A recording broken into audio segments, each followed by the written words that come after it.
Barakata Yahweh, Barakata Yahawashi, Bahasham, Barakahakudash, Barakatum. First and foremost, I want to give all praises, glory, and infinite honors to Yahweh, Bahasham, Yahawashi.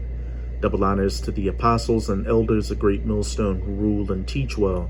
And peace and salutations to you sincere Akim out there, pushing this word in truth and sincerity to the four corners of the globe. May you brothers endure until the end. This is the brother Ra'aya with another video, and in this video I'll be profiling a clip from RT's YouTube channel titled Nuclear Weapons, Why Some Show Them Off and Others Don't. And pretty much the premise of this clip is that these different nations have nuclear weapons in order to deter other nations from using their nuclear weapons.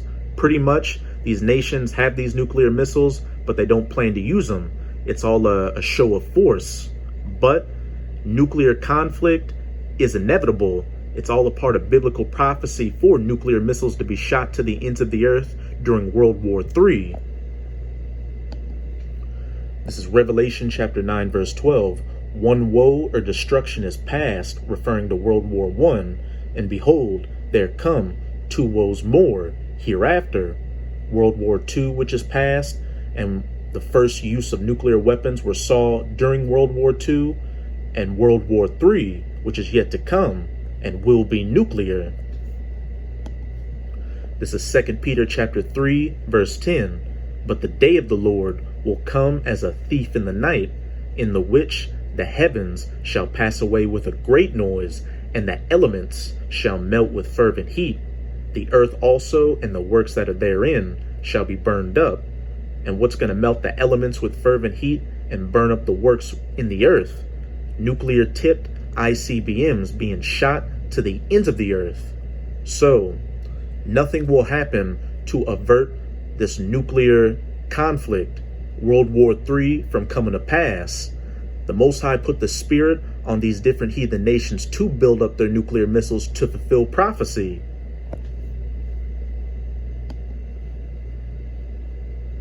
If an attack is expected, the sirens will sound a rising and falling note like this. Why do different countries have so many strategies when it comes to nuclear weapons, when surely they all want the same outcome, and that is to avoid this?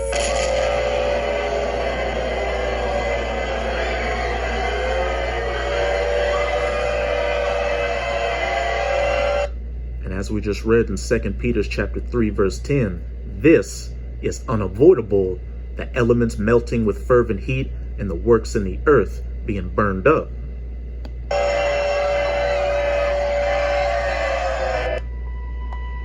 Governments who make nukes don't actually want to use them. Thankfully, a nuke hasn't been used in combat since 1945. That second and with that woe. in mind, why exactly are nuclear weapons still a thing? Well, there's this thing called deterrence theory, and in books, it looks like this. But in reality, it means that a country can use the threat of blowing another country to smithereens within minutes in order to maintain the status quo.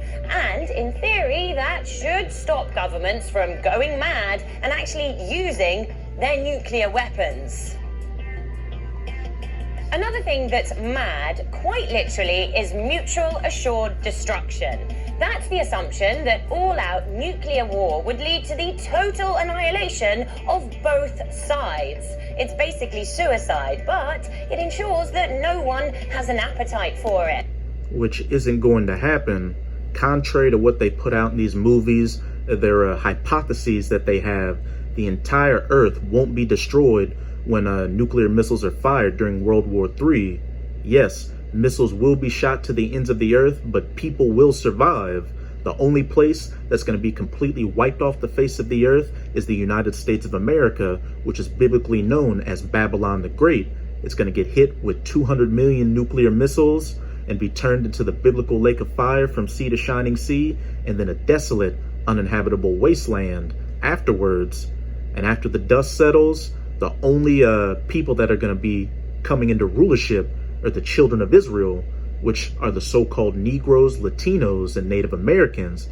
And this is all going to begin with the elect, the 144,000, and the rest of the righteous 1/3, who are going to be led by Yahawashi Hamashiach, whom the world ignorantly refers to as so-called Jesus Christ, to enslave those that survived World War III so that they can build up the kingdom of heaven. Command's forces are capable of extinguishing essentially all life on Earth within a matter of hours. So that's the theory, but how does it work in real life?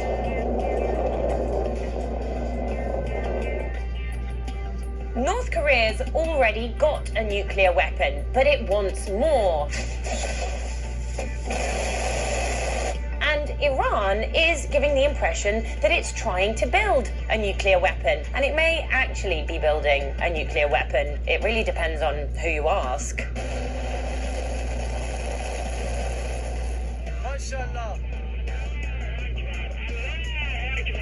Israel pretends it doesn't have any, whereas the USA and Russia have loads, and they don't hide it. The new long-range standoff weapons, a nuclear-tipped cruise missile, will replace the B-52's current nuclear cruise missile. There are reports that Russian nuclear weapons expansion is now underway. So why is it all so complicated? And Russia and the United States of America are going to be the two main combatants during that third World War III. Well, let's go back to the theory. Remember the line to maintain the status quo? Well, certain world leaders like the idea of nukes because they... That's pretty much it with this clip. You get the point. But like I've been saying throughout this video, nuclear conflict is unavoidable. These different nations didn't build these nuclear missiles just to sit in a silo.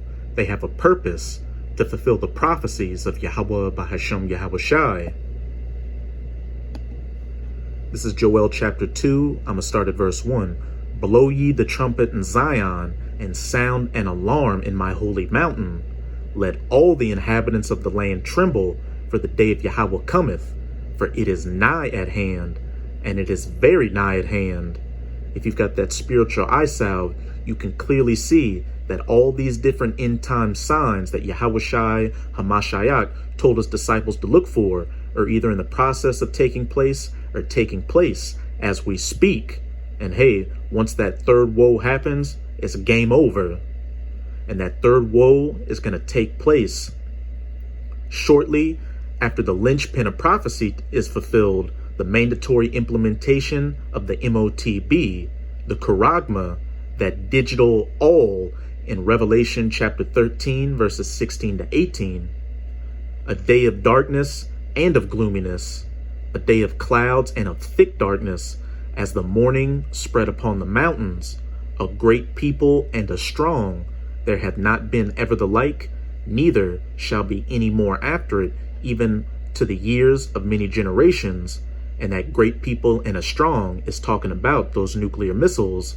And where it says there had not been ever the like, that's talking about how these nuclear weapons came about very recently, beginning with those 2 atomic bombs dropped on Nagasaki and Hiroshima during that second World War II back in 1945. And where it says neither shall be any more after it, even to the years of many generations. Once these nations shoot their nuclear missiles, they're going to fire all of their nuclear missiles. And then after the dust settles, that's when Yahawashi and those 144,000 hunters are going to start putting you heathen nations into slavery so you can build up the kingdom of heaven. And we're not going to allow you to build weapons of war anymore.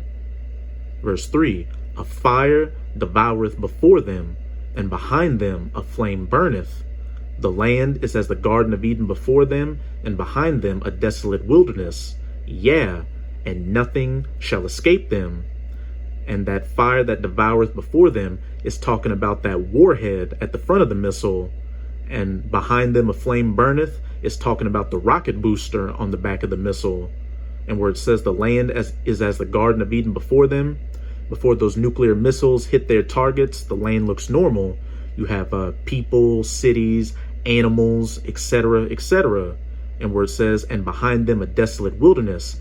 After those nuclear missiles detonate, the land's going to be turned into a wasteland, like what you see in Mad Max or those Fallout video games. Verse 4, the appearance of them is as the appearance of horses, and as horsemen, so shall they run. Like the noise of chariots on the top of mountains shall they leap, like the noise of a fire that devoureth the stubble, as a strong people set in battle array.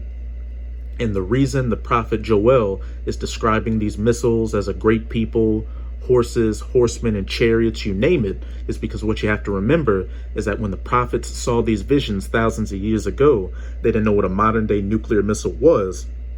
So they had to describe it the best way they could with what they knew during their times, ancient weapons of war like chariots, horsemen, soldiers, spears, bows and arrows, flying swords, you name it. Before their face the people shall be much pained. All faces shall gather blackness, or ash, or soot. These people getting burned up by these nuclear missiles. They shall run like mighty men. They shall climb the wall like men of war, and they shall march every one on his ways, and they shall not break their ranks, neither shall one thrust another. They shall walk every one in his path, and when they fall upon the sword, they shall not be wounded. And what these verses are talking about is the spirit of the Most High being on these nuclear missiles, guiding them to their targets without any problems. And where it says, and when they shall fall upon the sword and not be wounded, that sword is talking about those anti-missile defense systems, which the spirit of the Most High is going to be on as well in that day to fail, to allow these nuclear missiles to reach their targets. So that's it with this video. And with this video, I hope you sincere Akim are edified.